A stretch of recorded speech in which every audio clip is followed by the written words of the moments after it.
ఈరోజు మూసీ నది పరివాహక ప్రాంతంలో ఉన్న పేదలకు మంచి వసతులు కల్పించి వాళ్ళ పిల్లలు చదువుకోవడానికి మంచి పాఠశాలలు ఇచ్చి వాళ్ళకు ఉద్యోగ ఉపాధి అవకాశాలు కల్పిస్తామని మేమంటే లేదు, అది అట్లనే ఉండాలి, తరలించడానికి వీల్లేదు, కట్టడానికి వీల్లేదు, మేము అడ్డం పండుకుంటాం, మేము నిలువు పండుకుంటామన్నారు.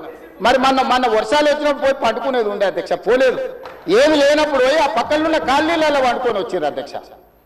ఇప్పుడు ఉండమని ఉంది అధ్యక్ష నెల రోజులు.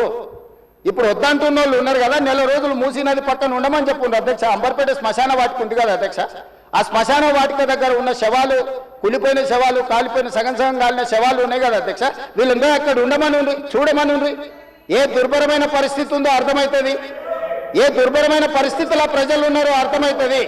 అందుకే ఈరోజు ప్రపంచ స్థాయి సంస్థలను కన్సల్టెంట్గా పెట్టుకున్నాము. ఫస్ట్ ఫేజ్ ఒక కొలిక్కి వచ్చింది, మిగతాది కూడా విడతల వారిగా ప్రాజెక్టు రిపోర్టు జరుగుతుంది. నేను హైదరాబాద్ నగరంలో 5 ఏళ్లలో 1,50,000 కోట్లు ఖర్చు పెడతాం, మూసీ నది ప్రక్షాళన చేస్తామంటే 1,50,000 కోట్లు కాంట్రాక్ట్ ఇచ్చేసారు, రేవంత్ రెడ్డి 25,000 కోట్లు తినేసిండని మాట్లాడుతున్నారు అధ్యక్ష. ఎంతసేపు వాళ్ళు ఎట్లనే మిగతాలు కూడా అట్లనే అనుకుంటారు అధ్యక్ష. కాంట్రాక్ట్లు ఇచ్చుడు, కమిషన్లు కొట్టుడు, లిఫ్టులు పంపులు పెట్టుడు, ఇండ్లలో కనకవర్షం గురిపించుకున్నాడు, పోయి జన్వాడల్లో లేకపోతే మొయినాబాద్లో ఫామ్ హౌజులు కట్టుకున్నాడు. ఇంతకు తప్ప మీరు చేసింది ఏంది? నా గురించి మాట్లాడే అర్హత మీకెక్కది? ఈ రోజుకు ఏది కూడా మేము కన్సల్టెంట్స్ డీటెయిల్ ప్రాజెక్టు రిపోర్ట్ ఇచ్చే వరకు అంచనాలు మేము చెప్పలేము. ఏంటంటే మేము 80,000 పుస్తకాలు చదవలేదు, మాకంత నాలెడ్జ్ లేదు, మేము అట్లా దొంగతనాలు చేయాలని పని కూడా పెట్టుకోలేదు అధ్యక్ష. అందుకే ఈరోజు మంచిరేవుల దగ్గర కాకతీయుల నాటి శివాలయం ఉన్నది అధ్యక్ష.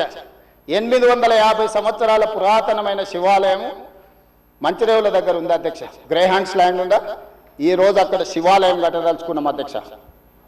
మన సంస్కృతిని కూడా పునరుద్ధరిస్తున్నాం. ముందుకు వచ్చిన తర్వాత మక్కా మసీదు ఉన్నది, ఒక అంతర్జాతీయ స్థాయి మసీదును అక్కడ కట్టదలుచుకున్నాం అధ్యక్ష. నదీ పరివాహక ప్రాంతంలో ముందుకు వస్తే సిక్ చావుని గౌలిగూడ దగ్గర ఒక అద్భుతమైన స్వర్ణ దేవాలయం లాంటి ఒక సిక్ మందిరాన్ని కట్టదలుచుకున్నాం అధ్యక్ష. ఆ విధంగా ముందుకెళ్తే ఉప్పల్ ప్రాంతంలో మెదక్ చర్చ్ లాంటి ఒక అద్భుతమైన చర్చిని కట్టదలుచుకున్నాం అధ్యక్ష. మూసీ నది పరివాహక ప్రాంతంలో ఒక పక్కన దేవుడు ఉంటాడు, ఇంకొక పక్కన అల్లా ఉంటాడు, ఇంకొక పక్కన గురుద్వారా ఉంటుంది, ఇంకొక పక్కన యేసు ప్రభు ఉంటాడు.